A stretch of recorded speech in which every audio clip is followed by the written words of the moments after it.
Muy buenos días. Contamos hoy con la última charla de este ciclo de charlas de 2023 y contamos con la presencia de Alfonso Capurro, que seguro todos conocemos, una eminencia en la economía, especialmente en la local, pero también en lo que refiere a economía internacional, así que hoy tenemos el placer de escucharlo. Alfonso, la verdad que creo que no hace falta decir mucho de vos, así que simplemente dejo que tú mismo te presentes y ya empecemos con la presentación, que seguro hay mucho para decir y no tanto tiempo. Bueno, muchas gracias. Buen día para todos. Muy contento de estar acá, seguir en este ciclo de actividades. Y bueno, como decía recién Francisco, la última del año. En general, o muchas veces en esta época del año ya no hay muchas novedades, las cosas van cuadrando y van asentando. Este año está un poquito más agitado. Tenemos estos días algunas novedades importantes en Estados Unidos respecto al futuro de la política monetaria, con un giro bastante esperado y bastante discutido, pero bueno, que la Fed empieza a ratificar. Así que probablemente seguiremos el año que viene en un entorno de tasas altas, pero ya iniciando el camino de descenso con mucho cuidado. También está movido obviamente el tema en Argentina, así que vamos a intentar repasar los anuncios de estos días y despuntar un poco qué implicancias tienen. Es muy difícil hacer pronósticos ordenados sobre Argentina, pero algunas cosas se pueden empezar a visualizar.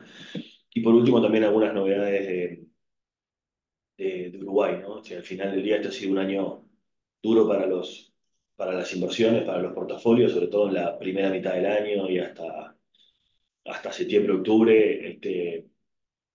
Fueron en general meses complicados, tanto para la renta fija como para la renta variable. Ya en el último tramo del año empieza a ser un poco distinto. También ha sido un año relativamente agitado para las inversiones en pesos, con tasas que han venido bajando, y en este último tramo del año con un ajuste del tipo de cambio, que obviamente para las inversiones en pesos y para el retorno medio en dólares de las inversiones en pesos es un golpecito en el tramo final. Así que también hablaremos un poco de política monetaria y las perspectivas acá para Uruguay, ¿no?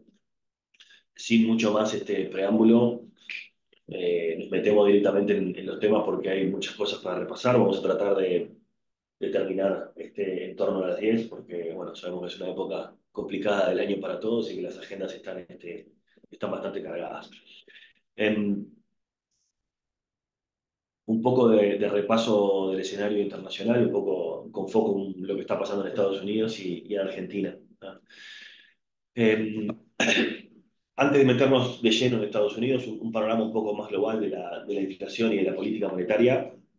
Em, Luego de un ciclo contractivo bastante acelerado entre fines del 2021 y la primera mitad de este año, ya las tasas en los países avanzados están llegando a sus niveles máximos y a sus niveles de meseta alta del ciclo contractivo, y la inflación ha venido respondiendo más o menos bien. En el gráfico de la izquierda tenemos la inflación en Estados Unidos, Reino Unido y Europa, todas ellas en tendencia descendente. En el caso del Reino Unido todavía un poco más alta, pero bajando bastante rápido en los últimos meses, y con tasas que ya se estabilizaron en valores máximos, ¿no? O sea que esto parece ir más o menos para el mismo lado. Esta semana lo que sí tuvimos es una especie de divergencia entre los discursos de estos tres bancos centrales, ¿no? Habló primero la Fed y al otro día el Banco de Inglaterra y el Banco Central Europeo.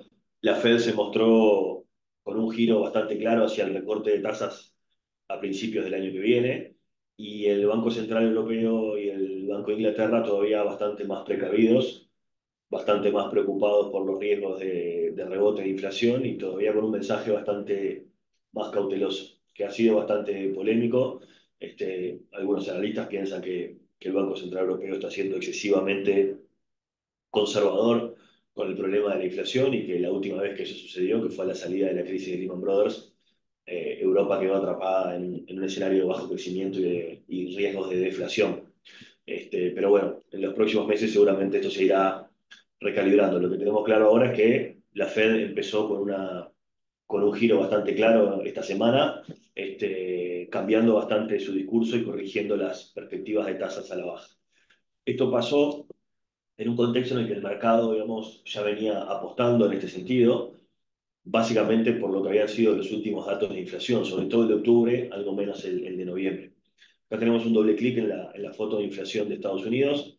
Como siempre, estamos mirando la inflación headline o la inflación agregada en azul y la core inflation o la inflación de núcleo en verde. Acuérdense que la core inflation mide la inflación sin los componentes volátiles de alimentos frescos y de energía, o sea, básicamente todo el núcleo del IPC, sin carne fresca, sin verduras y vegetales, sin combustibles y sin energía eléctrica, que son rubros que en general están sujetos a shock de oferta de corto plazo, mucha volatilidad y que le meten mucho ruido al IPC. Si uno mira una serie más larga que esta, van a ver que la gráfica verde es más estable y la gráfica azul es mucho más volátil. Eh, y por eso la Reserva Federal y el mercado en general, los analistas, nos concentramos mucho en las señales que vienen de la gráfica verde porque es la que muestra más en tendencias a dónde va la inflación. Entonces, lo que venía pasando con la core inflation es que obviamente uno la mira en esta gráfica y viene descendiendo el registro interanual. Muchas veces el registro interanual es un poco tramposo en la señal que nos manda, porque la variación de los precios de los últimos 12 meses, noviembre 23 versus noviembre 22, pues ese 4% puede ser, luce alto, pero puede ser producto de algo que está pasando ahora, en noviembre del 23, o algo que pasó en diciembre del 22, en enero del 23 o en febrero del 23, ¿no? Entonces, el registro interanual a veces, como se dice en economía, nos muestra más lo que pasó. Es como mirar por el espejo retrovisor 12 meses para atrás y no necesariamente estamos manejando mirando para adelante. Por eso muchas veces miramos la inflación mensual y eso nos muestra un poquito más a qué velocidad viene la inercia de los precios en el momento de ahora, no tanto en lo que pasó 12 meses para atrás. Entonces, esa medida, la inflación mensual, hasta marzo-abril de este año, en el componente núcleo de la inflación de Estados Unidos estaba mostrando registros de aumento del orden de 0,4% mensual. Entonces, cuando uno tiene 12 meses al 0,4% mensual, 1,04 por 1,04, etcétera, elevado a la 12, terminamos en una inercia, una velocidad donde los precios convergen a variaciones 12 meses del orden del 6%, que eso está bastante por encima del, de la meta de la Fed, que es en el entorno de 2,5, ¿no? Entonces, hasta ese momento la inflación todavía estaba bastante fuera de lo que eran los objetivos de la Fed. De mayo en adelante se empezaron a ver ciertas señales de moderación, fuimos convergiendo a valores más parecidos al 0,3, en la buena dirección, pero todavía altos. Octubre mostró una inflación mensual en el núcleo duro, de nuevo, la core inflation de 0,2%, y ya 12 meses al 0,2 nos ponen en una senda más parecida, en un rango al 2,5-3%, que empieza a ser una inflación más aceptable para la Fed. Entonces, a partir de ese dato de octubre, que se publicó los primeros días de noviembre, ya el mercado empezó a apostar fuertemente por un giro de la política monetaria de la Fed. Y la Fed todavía siguió declarando en los últimos, después de ese dato incluso, de que todavía no estaba en discusión un recorte de tasas y que seguían viendo con preocupación la situación del mercado laboral y que no era un tema de discusión en la Fed todavía ni el momento ni la magnitud de los recortes de tasas. ¿Tá? El dato de noviembre vino un poquito más alto que el anterior, volvimos a un 0,3% mensual, pero no cambió demasiado las perspectivas del mercado. ¿Tá? Eh, Perdón, mientras eso pasa del lado de los precios como que vienen en el buen camino, en una buena trayectoria, la Fed en los últimos meses ha estado sistemáticamente preocupada por esta foto, por lo que está pasando en el mercado laboral. Porque en el fondo, eh, una de las particularidades de este proceso, que todavía no terminó, digamos, pero que ya empieza a estar cerca de su etapa final, es que el ajuste de tasas fue violento, pero fue relativamente corto y no ha generado, por lo menos hasta el momento, ni una recesión, ni un hard landing de la economía americana, ni un aumento demasiado notorio del desempleo. Eso es una buena noticia para los consumidores americanos o para los trabajadores americanos puntualmente. No es una noticia tan buena para la Fed o para los bancos centrales, porque un mercado laboral todavía tenso y tonificado supone que hay riesgo de que los precios reboten, ¿no? Entonces, esta bajada de precios, esta bajada de la inflación que estábamos viendo, con un mercado laboral apretado, con poco desempleo y con salarios creciendo al 0,4% mensual, claramente es un riesgo o bien que pueda ser ponerle un piso alto a la inflación que puede dificultar bajas adicionales y que puede complicar esa última milla para bajar la inflación, o que puede hacer directamente que la inflación rebote, ¿no? Y esto sistemáticamente ha estado en el centro de la preocupación de la Fed y lo sigue monitoreando. Por eso hasta ahora la Fed venía observando y evaluando positivamente la evolución de la inflación, pero venían pasando el mensaje de tasas altas por más tiempo, preocupado por la situación del mercado laboral. La verdad que la situación del mercado laboral no cambió demasiado en los últimos meses, de hecho sigue bastante tensa, pero los precios o la inflación se ha ido afirmando a la baja y probablemente por esa razón la Fed empieza a girar un poco su discurso, ¿no? Entonces hablemos un poquito de eso, de lo que pasó con la Fed esta semana. La Fed tuvo su último comité de política monetaria del año. Los trimestrales son los más importantes porque además de tomar decisiones sobre las tasas, la Fed hace como un disclosure total hacia el mercado de qué es lo que está viendo en materia macroeconómica, cómo ve a la economía real, qué está viendo en el mercado laboral, en las tasas de crecimiento y en los precios, y muestra además sus estimaciones de tasas de interés hacia adelante. El famoso dot plot, que es la opinión de los gobernadores de la Fed sobre hacia dónde van a ir las tasas, cambió bastante respecto a la reunión anterior de septiembre, ¿no?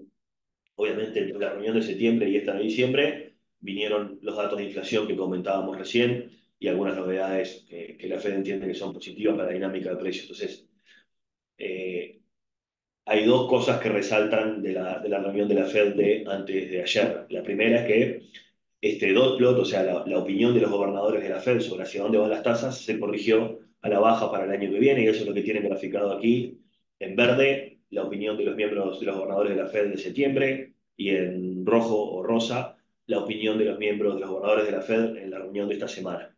Esto debería leerse como que esa es la tasa de interés para las operaciones overnight que los miembros de la Fed esperan para fines de cada uno de esos años, ¿no? Entonces, si ponemos, por ejemplo, foco en el 2024, para fines del 2024, en septiembre, los gobernadores de la Fed esperaban, la mediana de los gobernadores esperaba una tasa del orden de 5,1%.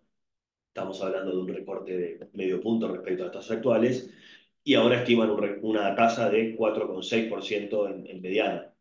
Eso supone un recorte de 50 puntos más de lo que esperaban en septiembre y prácticamente un recorte de 100 puntos básicos respecto a donde están las tasas hoy, ¿no? Entonces, que están en un corredor de 5,25, 5,50.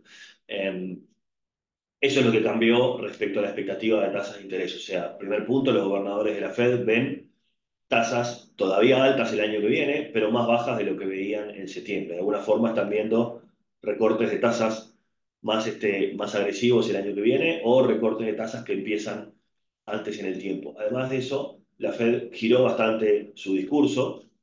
Eh, la Fed proyecta a priori un aterrizaje suave de la economía. Esto no cambió demasiado respecto a la reunión anterior, y cambió bastante el discurso y la respuesta de Powell ante algunas preguntas espinosas, ¿no? En la reunión anterior, por ejemplo, o incluso en conferencia de prensa hasta hace 2 semanas, cuando a Powell le preguntaban cuándo la Fed iba a recortar tasas, decía algo así como: ese tema no está en discusión en la Fed, no vemos lo suficientemente lejos no vemos con suficiente claridad un evento de recorte de tasas y no estamos discutiendo el tema, eso está fuera de nuestra discusión.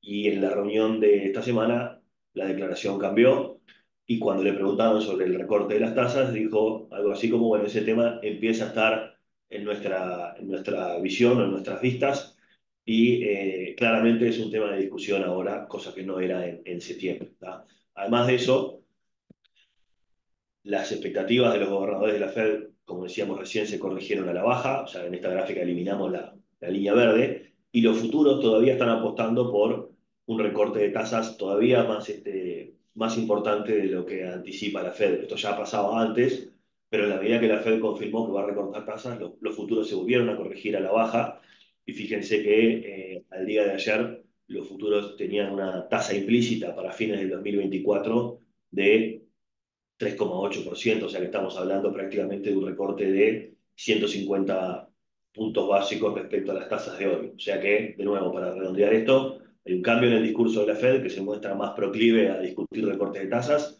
la Fed o los gobernadores de la Fed anticipan un recorte de tasas del orden de 100 puntos básicos para el año que viene. Eso supone tasas overnight en el entorno del 4,5. El mercado espera o está priceando un recorte de tasas de 150 puntos básicos. Eso supone tasas overnight más parecidas al 4 y bajando estos últimos días. Así que así queda más o menos configurado el panorama de expectativa de tasas y de política monetaria para el año que viene. El mercado y los mercados futuros ya están asignando una probabilidad grande y creciente al evento de recorte de tasas en la próxima reunión de marzo, ¿tá? La reunión del 20 de marzo, que es la primera trimestral importante del año que viene, hasta el 12 de diciembre. Acá tenemos la evolución de los futuros de los últimos 3 días. ¿Tá? Eh, Hasta el 12 de diciembre, antes de la reunión de la Fed, la mayor parte de las probabilidades estaban asignadas al evento de que la Fed no recortaría las tasas de interés. Había un 60% de probabilidad imputada por el mercado de que las tasas overnight siguieran en el corredor de 5,25, 5,50. Y solamente un 40% de probabilidad de que hubiera un recorte de 25 puntos básicos. ¿Ah? Como ven, después de la reunión de la Fed, esas probabilidades se invirtieron y la probabilidad imputada al evento de mantener tasas era ayer, el miércoles, del 20%, pasó del 60 al 20%, y el mercado le asignaba una probabilidad del orden de 60% al recorte de un cuarto de punto.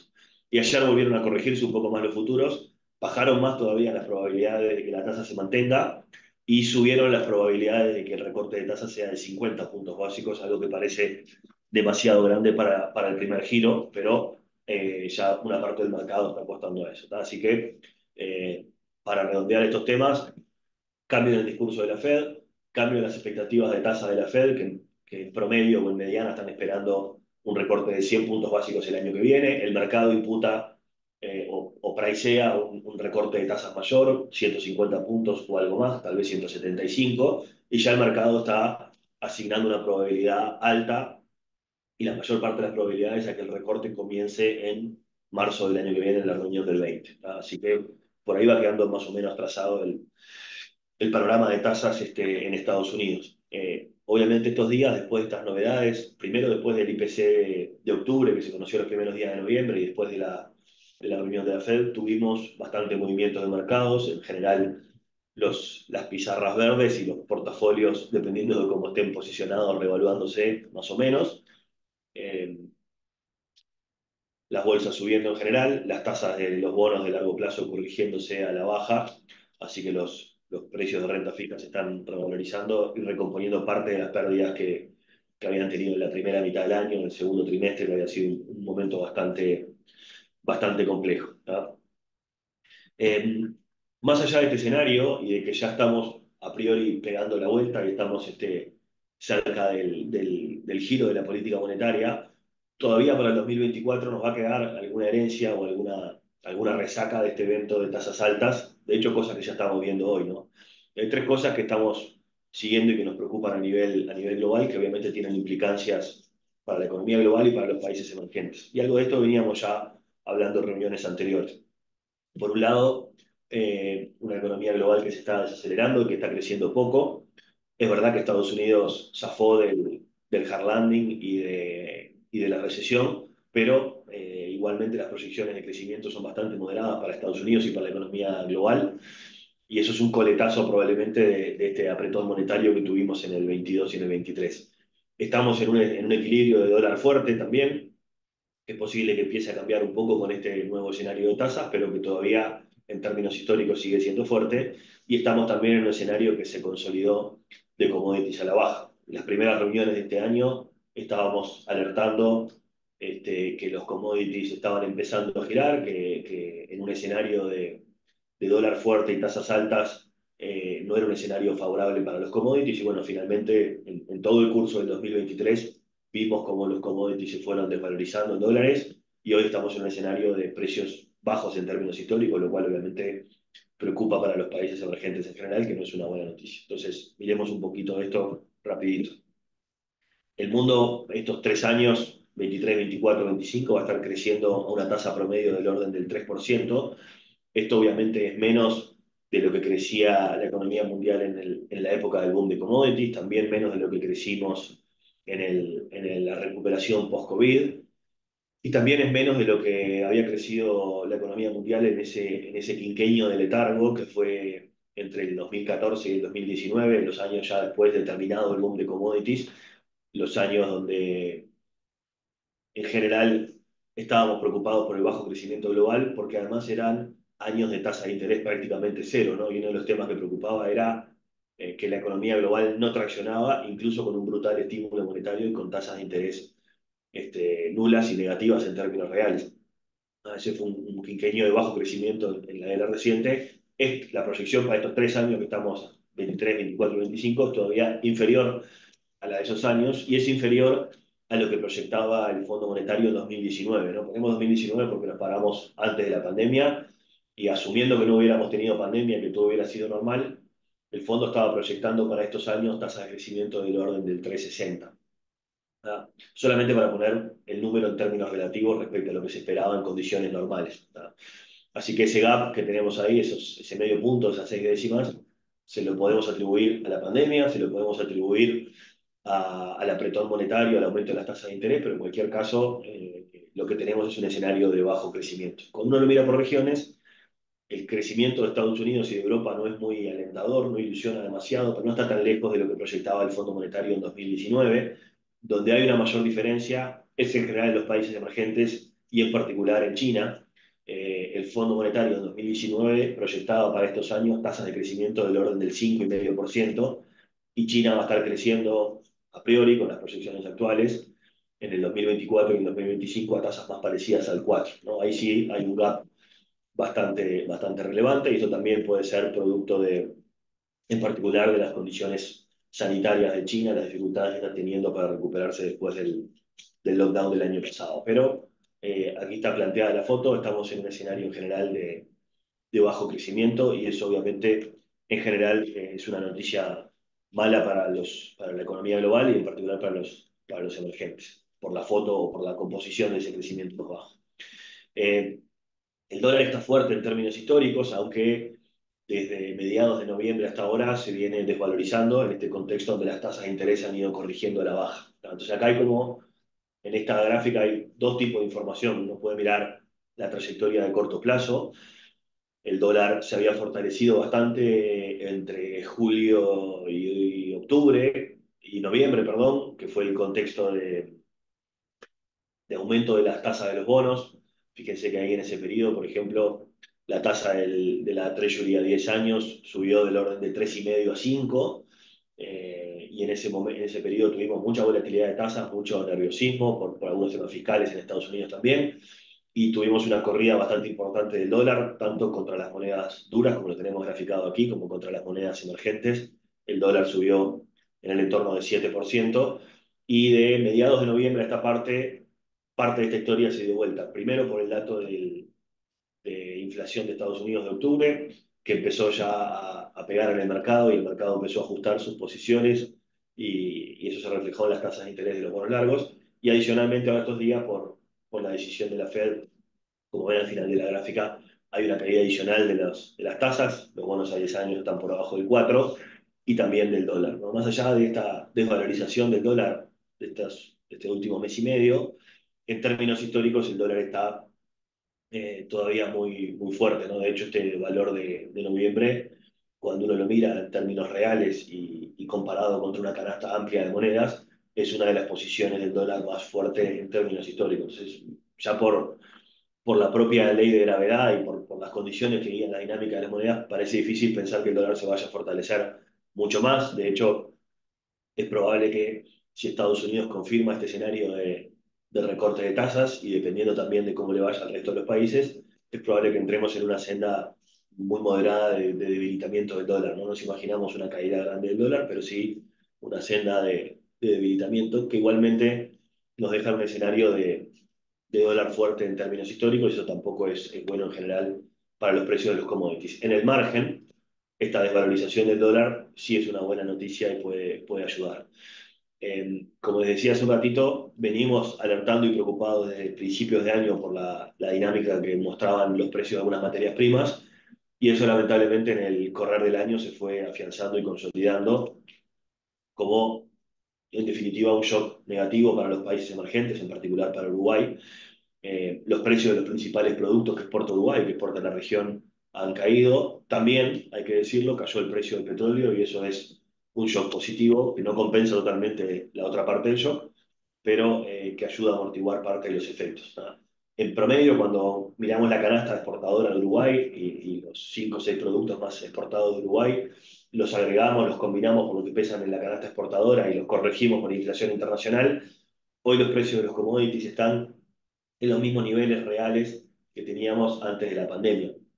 Si uno mira, por ejemplo, el gráfico azul de abajo a la derecha, el que se llama índice de commodity de exportación, son los 5 productos más exportados de Uruguay, ven que tuvimos el boom del 2004-2014, el ajuste a la baja en el año 2014, 5 años de un equilibrio malo, un aumento importante durante la pandemia fue como un paréntesis, terminó ese paréntesis y ya volvimos a los mismos niveles de precios que teníamos antes, ¿no? Y esto es una luz amarilla para los emergentes, es una luz amarilla para Uruguay, porque ya hemos tenido otros episodios de commodities bajos y tipo de cambio real apreciado. Ese equilibrio no es un buen equilibrio para los sectores exportadores y a la larga termina o corre el riesgo de terminar afectando la dinámica de las inversiones y del empleo en estas actividades, ¿no? Y cuando eso se prolonga en el tiempo, por el peso que tienen los exportadores en los sectores exportadores en Uruguay, puede terminar generando una dinámica de bajo crecimiento. Eso es lo que le pasó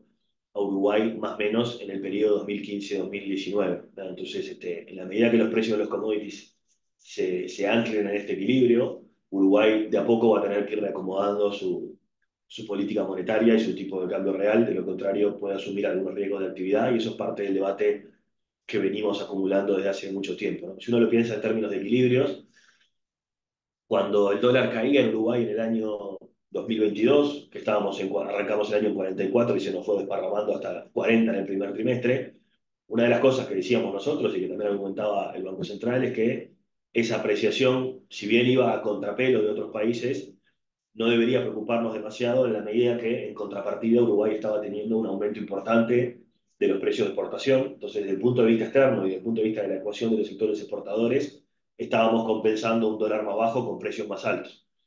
Esa regla que valía para el 2022 también vale a la inversa, ¿no? Si los precios de los commodities empiezan a revertir y empiezan a caer, para que el equilibrio sea saludable y sano, en contrapartida deberíamos tener un dólar más alto y eso no necesariamente está ocurriendo. Sí hubo una corrección en el cuarto trimestre, perdón, pero no necesariamente una corrección equivalente a la caída de los precios de los commodities ni una corrección que cierre la brecha entre el tipo de cambio real y el tipo de cambio real de equilibrio. Después volvemos a hablar de esto más adelante en Uruguay, pero acá queda planteado el tema claramente como un desafío.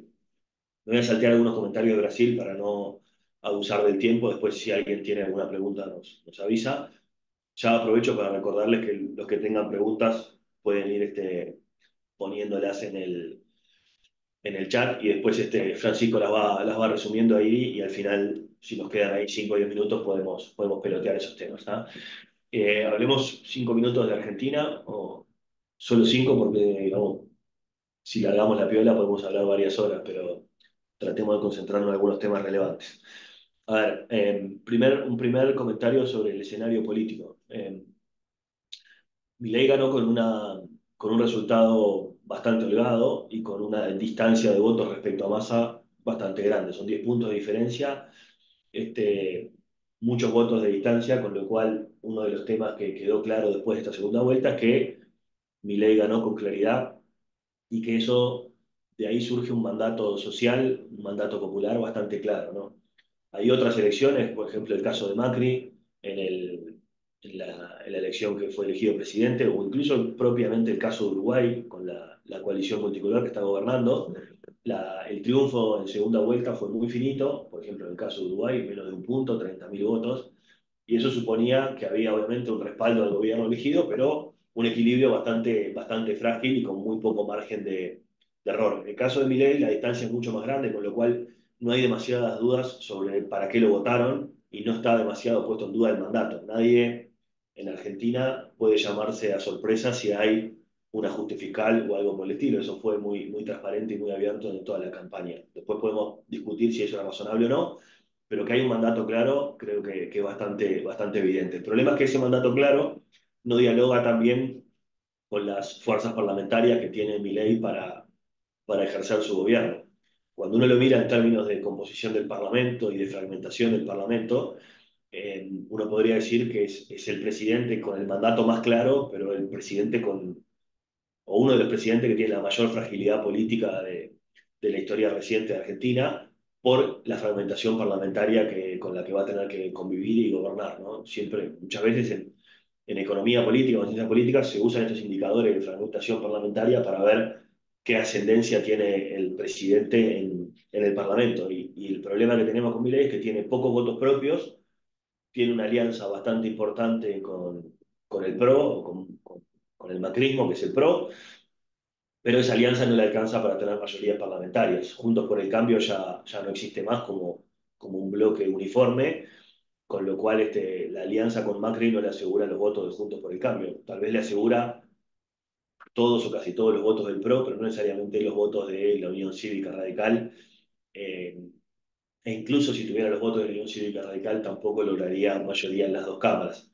Por eso, obviamente, Milei ha venido armando alguna estrategia de acercamiento con todo lo que son los gobernadores independientes, que tienen además bancas que responden a estas fracciones. Por ejemplo, el caso más obvio es el caso de Schiaretti, ¿no? Pero en cualquier caso, ha quedado planteado un desafío bastante grande que seguramente va a limitar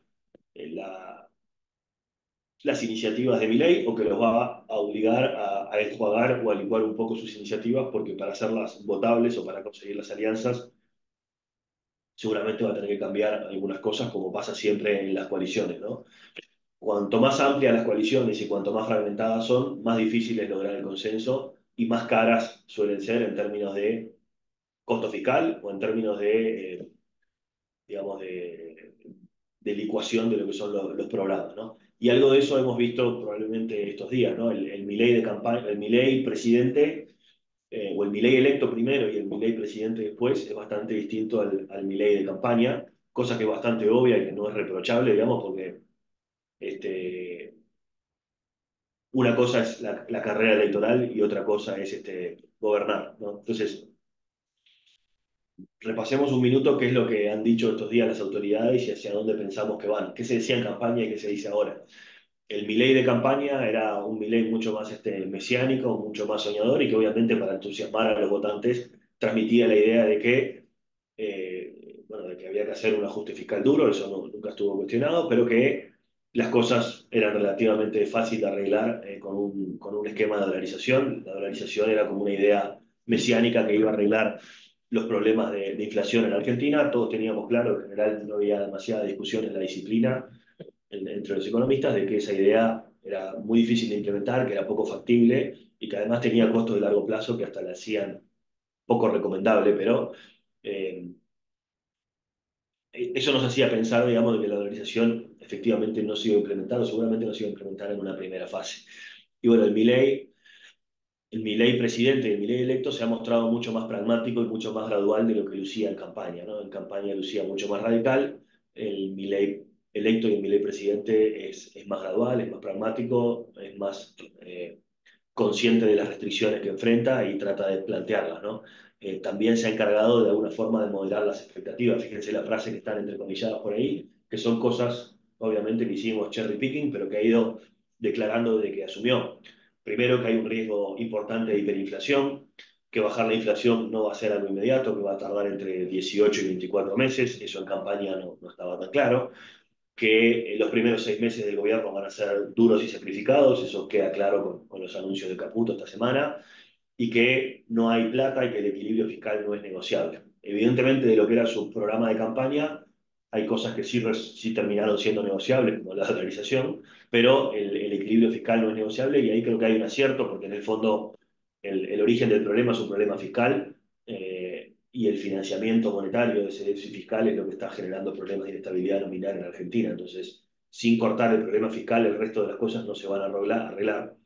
Eh, con lo cual, lo que quedó claro estos días es que el programa fiscal sigue en marcha, de que va a haber un ajuste fiscal, de que va a haber reformas estructurales y de que van a avanzar en las privatizaciones. Estas últimas dos cosas las reformas estructurales y las privatizaciones, algunas sí, otras no, requieren aprobación del Congreso, con lo cual ahí vuelve el problema político que habíamos mencionado antes, pero seguramente hay cosas que se van a poder ir haciendo en paralelo. De hecho, las medidas que anunció Caputo estos días no precisan aprobación por ley y algunas de las cosas importantes que acompañaron la convertibilidad se regularon o se re-regularon con decretos de necesidad y urgencia. O sea que en Argentina existe esa herramienta que algunas de las cosas se podrán ir avanzando aunque no tengan mayoría parlamentaria. ¿Está? O sea, el programa fiscal sigue siendo parte importante del problema económico, donde cambió bastante las situaciones en el programa monetario. Estos días han habido mensajes confusos. Primero, Milei dijo que la dolarización se postergaba. Caputo hizo un conjunto de anuncios y el Banco Central hizo un conjunto de anuncios que no van de la mano de la dolarización, pero ayer dijo que la dolarización seguía siendo una bandera y que más adelante se iba a implementar. Eh, Nosotros creemos que eso no va a pasar. De hecho, si este programa que anunciaron estos días funciona, lo que se anunció ahora, alguna variante, no tiene sentido de analizar más adelante cuando hay otra cosa que está funcionando, ¿no? Como en el fútbol, cuadro que gana no se toca. Pero la realización puede venir más adelante si este programa inicial fracasa, ¿no? Tampoco se va a eliminar el cepo a corto plazo, eso quedó claro estos días, no hay condiciones para liberar el cepo. Para liberar el cepo primero hay que tener reservas y hasta que no haya reservas, el cepo funciona como una forma de controlar el movimiento de los dólares y controlar los movimientos de capitales. Y para asegurar un tipo de cambio o para tener un ancla en el tipo de cambio, uno o precisa reservas para defender ese valor del dólar o precisa controlar el movimiento de los dólares vía cepos o vía restricciones a la movilidad. Y eso es lo que va a ocurrir ahora mientras no haya reservas, ¿no? Probablemente nos vamos hacia un esquema con tipo de cambio fijo a corto plazo, eso es lo que anunció el Banco Central, ahora vemos un poquito más, y todavía no queda claro, no hay una estrategia clara, por lo menos no hay anuncios públicos sobre cómo se va a financiar todo este programa, porque se precisa financiamiento, aunque se corte el déficit fiscal, Argentina precisa financiamiento para cumplir sus obligaciones de deuda, Argentina precisa reservas para llevar adelante su programa monetario.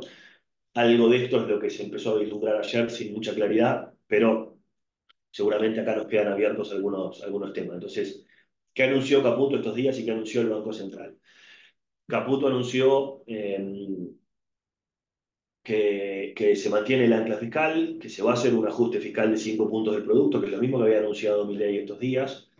Eh, y probablemente ese ajuste luce demasiado grande y difícil de realizar. De hecho, estos días había algunas publicaciones que mostraban los ajustes fiscales de Argentina de los últimos 30 años y si efectivamente Argentina consolida un ajuste del gasto de 5 puntos del producto en el primer año de gobierno, va a ser el ajuste fiscal más grande de los últimos 40 años, cosa que no es menor. Es verdad que en un entorno de alta inflación es más fácil de implementar, porque cuando uno tiene inflación baja, por ejemplo el caso de Uruguay hoy, hacer un ajuste fiscal de 5 puntos del producto implica directamente ser muy explícito sobre qué partidas se van a rebajar y a quiénes van a ser los intereses o los colectivos afectados del otro lado.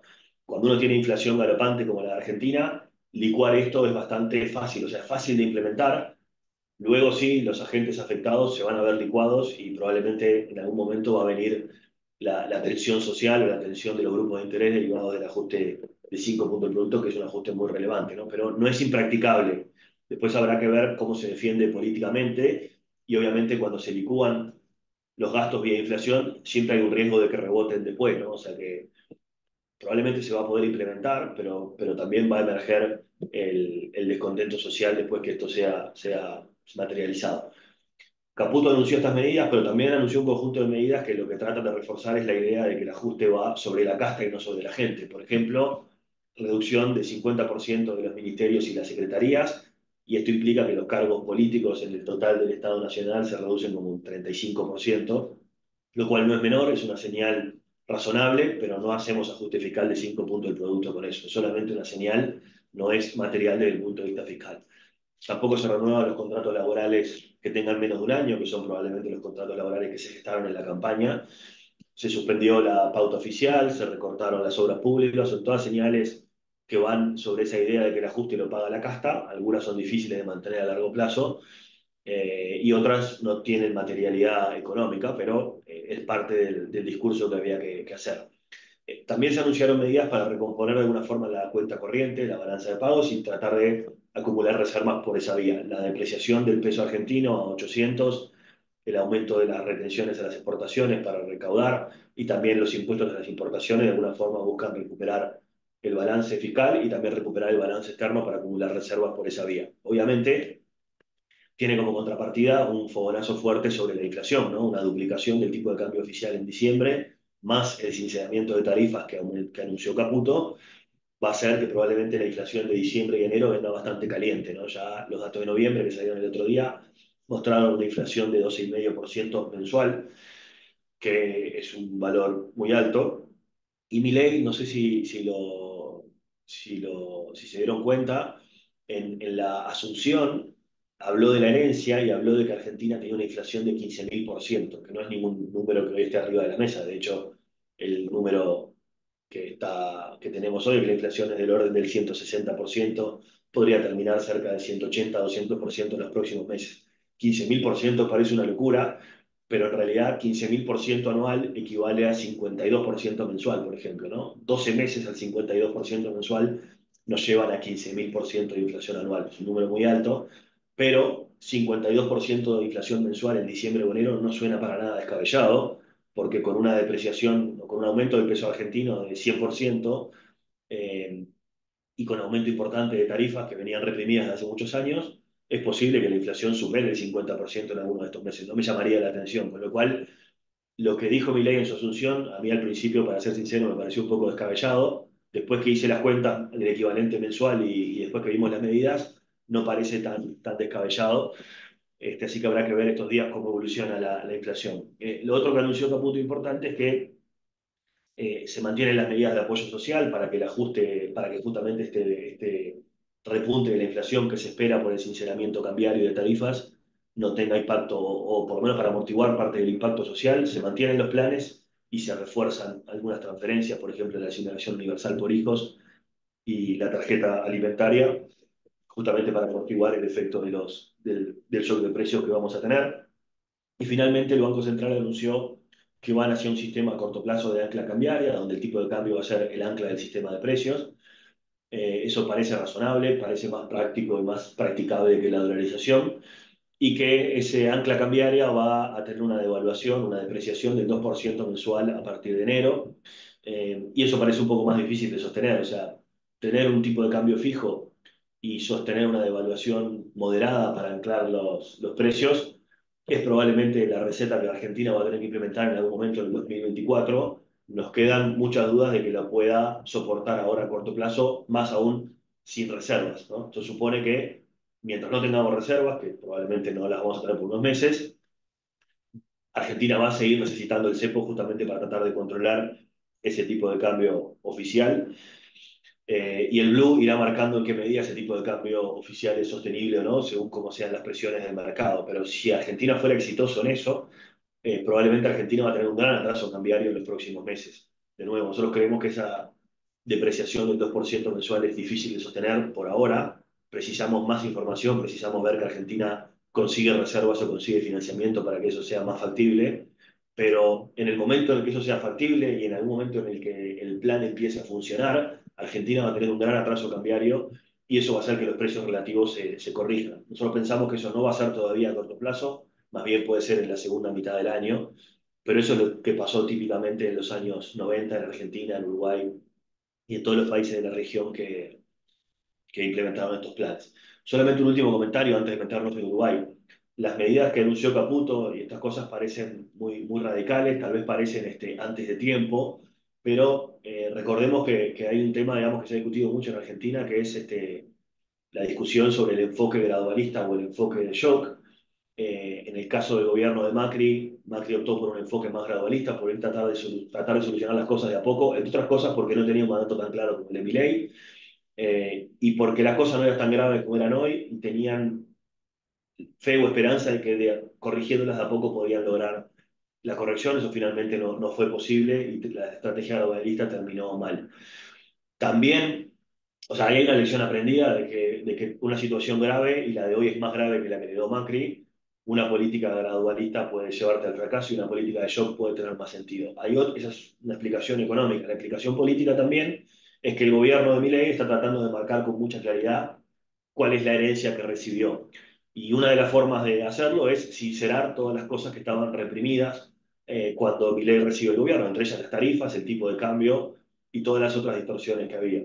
Y eso requiere que el sinceramiento sea lo más rápido posible. Cuanto más demore uno en sincerar, más difícil es trazar la línea entre lo que uno heredó y lo que es producto de su propia gestión. Por eso, tanto desde el punto de vista económico, porque ya tenemos antecedentes de fracasos de opciones gradualistas, como desde el punto de vista político, por un tema de herencia, estas medidas tienen sentido. Después pueden ser muy radicales, pueden ser muy costosas desde el punto de vista social, y el gran desafío justamente, creemos, es ver cómo esto se traslada a la inflación y qué efectos sociales va a tener y qué efecto va a tener sobre la gobernabilidad, porque como dijo Milei estos días, los próximos 6 meses van a ser muy duros y con este ajuste fiscal y con este fogonazo que va a tener la inflación en diciembre, enero y febrero, probablemente vamos a ver un clima social mucho más tenso en los próximos meses. Más allá de que hay un mandato claro, cuando la población empieza a sentir los efectos de este ajuste, creemos que las cosas se van a poner un poco más complicadas. Así que todavía quedan meses difíciles para Argentina.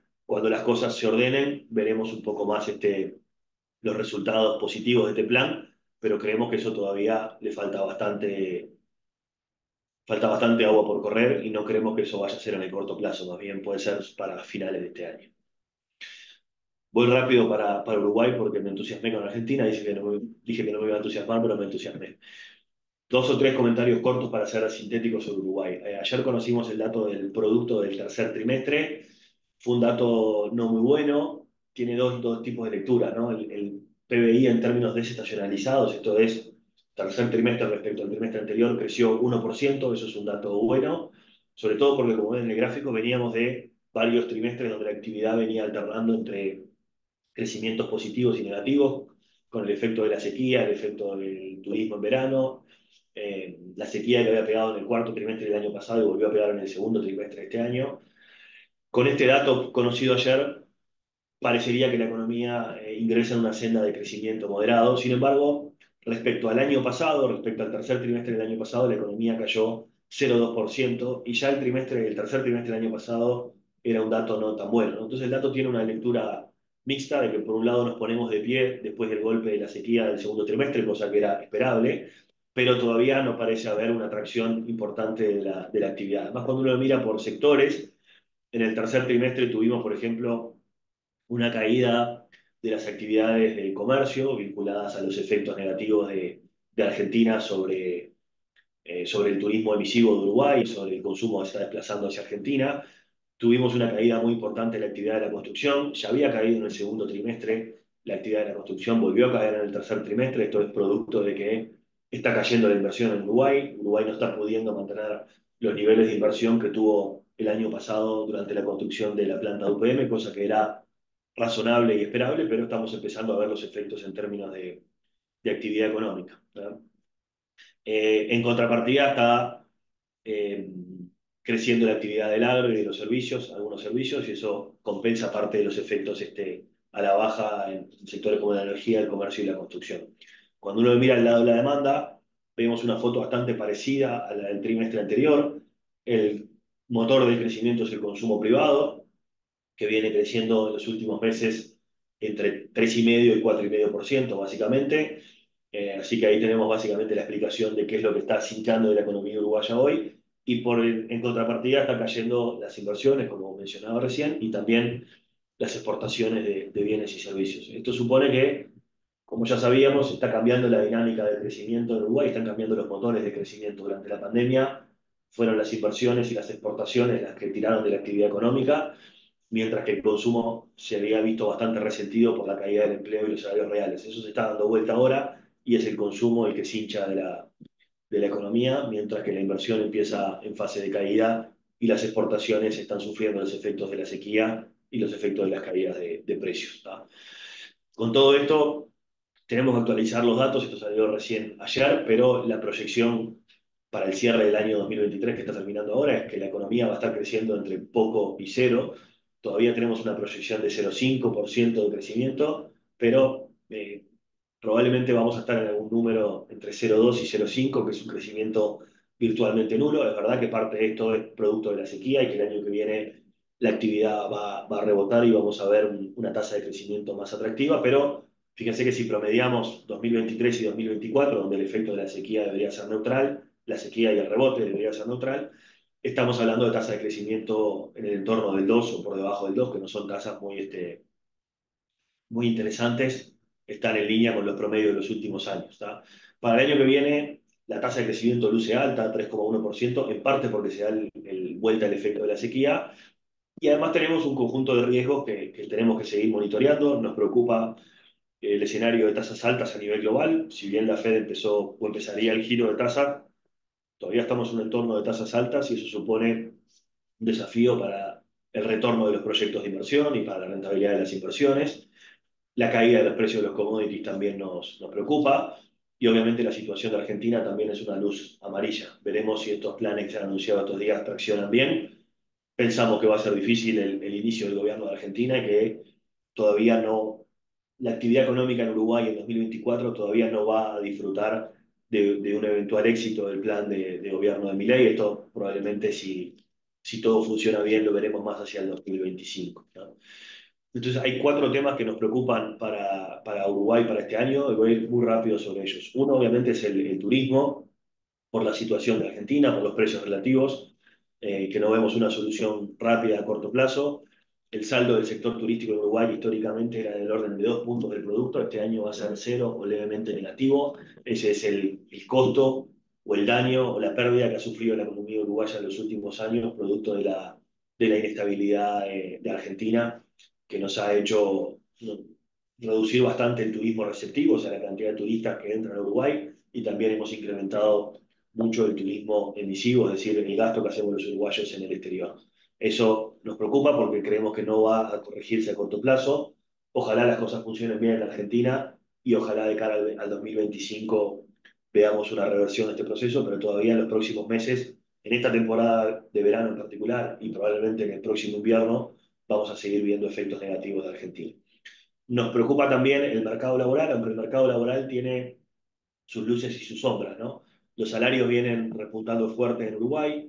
El año que viene probablemente vamos a estar en una situación donde el gobierno va a estar cumpliendo su compromiso electoral o compromiso político de que el salario recupere lo perdido durante la pandemia. Y también es una noticia buena que la economía ha venido creando empleo en 2023, sorpresivamente diría, porque en un año en el que la actividad creció prácticamente cero, donde tuvimos dificultades en el agro y estamos teniendo también dificultades en el sector turístico y en el comercio, la economía viene creando 50.000 empleos en el último año y eso es una señal positiva. La señal no tan positiva es que buena parte del empleo creado es empleo informal, el 90% de los puestos de trabajo creados en el último año son informales y esto evidencia de alguna forma que tenemos problemas de calidad de empleo o que tenemos por lo menos desafíos de calidad de empleo. ¿No? Y para el año que viene obviamente queda planteado el desafío de en qué medida este crecimiento de los salarios, que es tan importante, puede seguir siendo acompañado por una creación de empleo al mismo ritmo. Entre otras cosas porque la masa salarial viene creciendo más que el PBI y de alguna forma ese tipo de comportamiento no se puede sostener a largo plazo. La historia muestra que la masa salarial y el producto van bastante de la mano y si los salarios crecen demasiado y demasiado más que el producto y que la productividad, de alguna forma esta relación se recompone y se recompone en general vía cantidades, ya sea vía cantidad de puestos de trabajo creados, porque el mercado no soporta crear más puestos de trabajo para estos niveles salariales, o vía calidad del empleo, como estamos viendo en este 2023. O sea que en el mercado laboral venimos con buenos indicadores en 2023, de cara al 2024 vamos a tener un buen desempeño de los salarios, en línea con el compromiso asumido por el gobierno, pero queda planteado el desafío para la cantidad del empleo y la calidad del empleo, que, que puede ser difícil de sostener en un contexto de crecimiento relativamente bajo. También tenemos un desafío importante en el costado fiscal, voy a tratar de ir rápido sobre este tema, en honor al tiempo, pero sabemos, todos tienen claro que los números fiscales se han venido deteriorando en los últimos meses. A octubre de este año tenemos un déficit fiscal del gobierno central y del BPS de 4 puntos del producto, y esto es un deterioro de 1,5 puntos prácticamente respecto al mínimo que teníamos en septiembre del año pasado, donde Uruguay había llegado casi al equilibrio primario y a un déficit fiscal de 2,4. Es verdad que ese punto de septiembre es un poco caprichoso porque era un resultado que era bueno y que era incluso superior al que se había planteado el gobierno en el programa fiscal, pero es la referencia del mejor resultado fiscal que tuvimos en esta administración de gobierno. Entonces, ese deterioro del resultado fiscal se explica enteramente por el comportamiento de los gastos que vienen creciendo como porcentaje del producto y vienen creciendo más de lo que estaba programado en la ley de rendición de cuentas. Entonces, obviamente ahí hay una luz amarilla. Algunos de estos gastos son gastos de una sola vez que se van a revertir. Por ejemplo, dentro de los 12 meses mediados a octubre tenemos inversiones realizadas en diciembre del año pasado que no se van a repetir. También gastos vinculados al COVID. Todos esos conceptos suman 0,6, 0,7 puntos del producto, que son gastos que no se van a repetir este año, con lo cual cuando cerremos los números fiscales del 2023, los 12 meses a diciembre ya no van a incluir esos gastos extraordinarios y el número fiscal va a mejorar levemente en el cierre del año, pero de todas formas los pilares de la regla fiscal, sobre todo el pilar vinculado al resultado fiscal estructural, creemos que va a estar muy cerca de la meta y hay riesgo de que no se cumpla o de que esté muy ajustado. Y para el año que viene también los pilares de la regla van a estar muy apretados y muy comprometidos, cosa que ya sabíamos porque es un año electoral, pero además la trayectoria del gasto viene creciendo en forma importante por compromisos asumidos en la rendición de cuenta y porque la caída de la inflación ha hecho que los gastos crezcan más rápido en términos reales de lo que estaba previsto. Así que ahí también hay una señal de una luz amarilla de cara al año que viene, pero tengamos en cuenta que seguramente los temas fiscales van a ser parte de la discusión de agenda de políticas públicas porque los números vienen performando un poco peor de lo que estaba comprometido por el gobierno en su programa fiscal.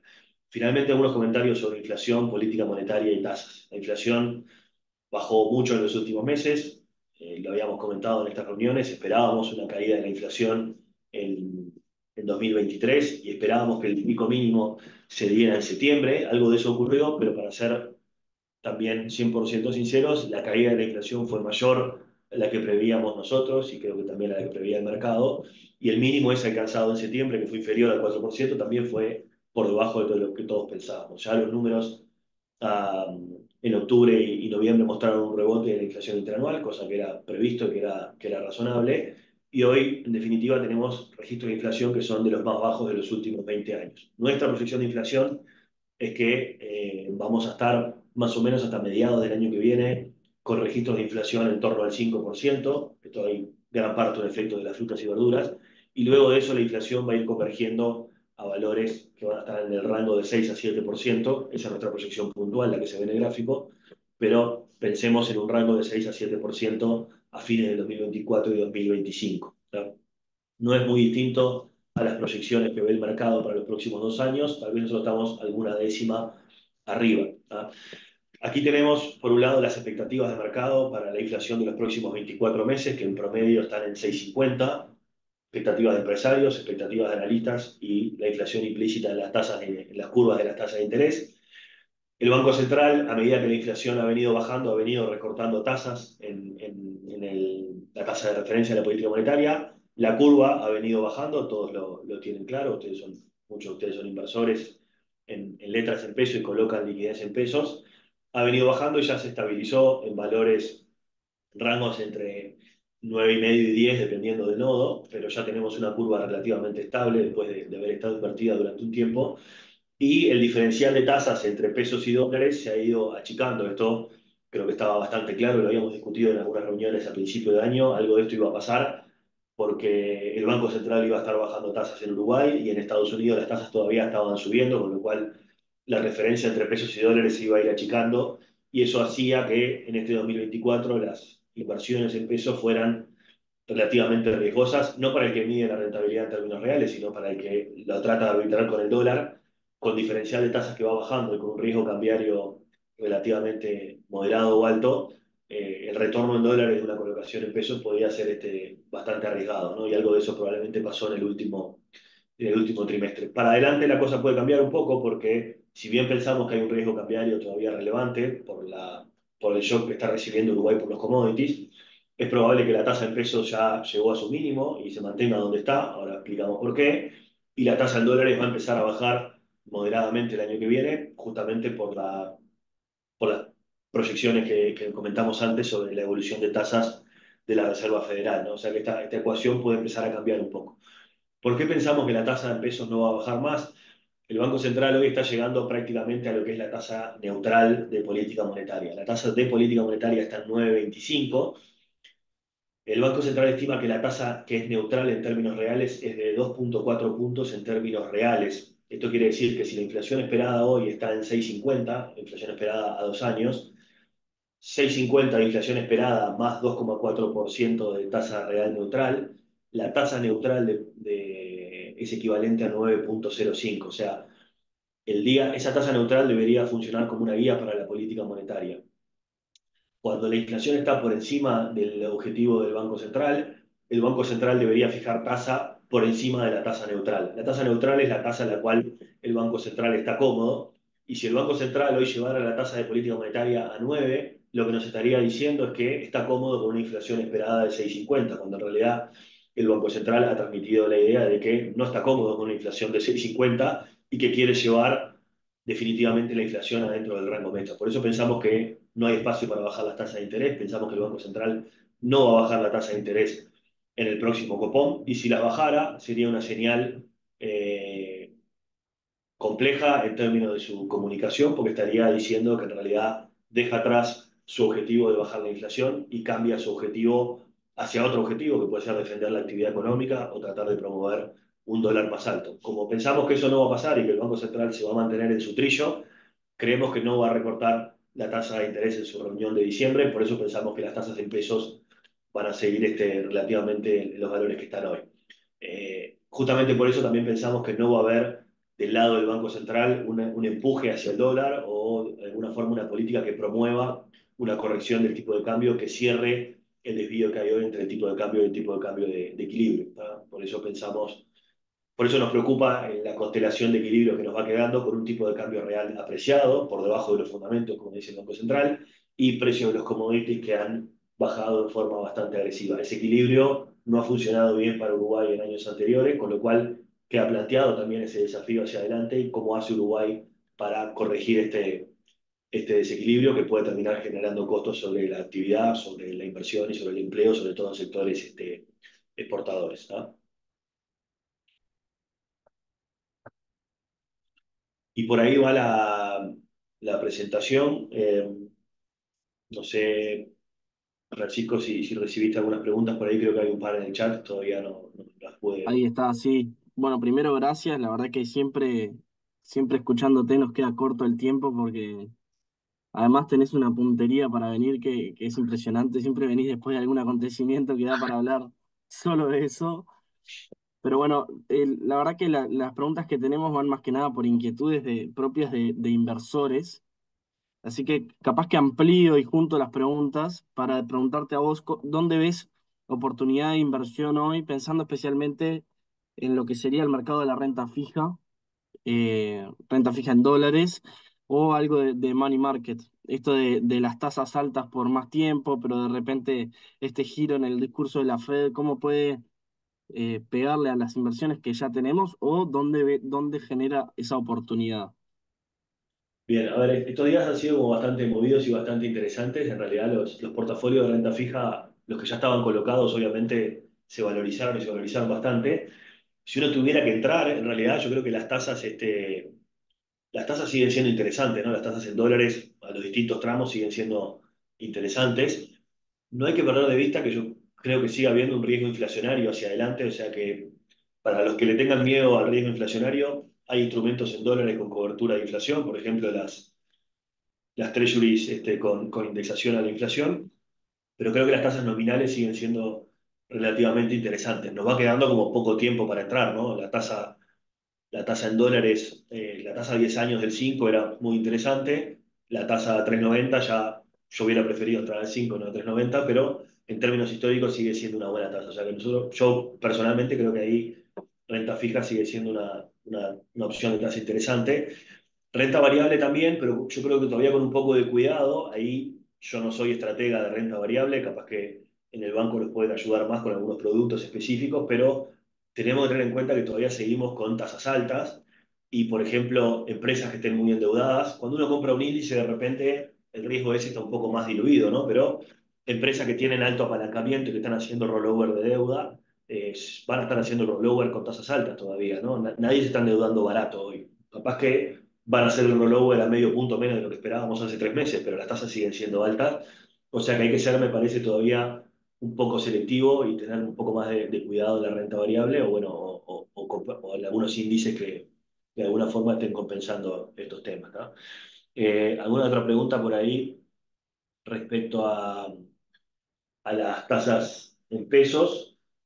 Acá siempre tengamos en cuenta que nosotros tenemos, depende un poco del perfil del inversor y de para qué quiere las inversiones, ¿no? O sea, sabemos que hay algunos de ustedes que tienen liquidez en pesos, que tienen flujos en pesos y que tienen que cubrir gastos en pesos.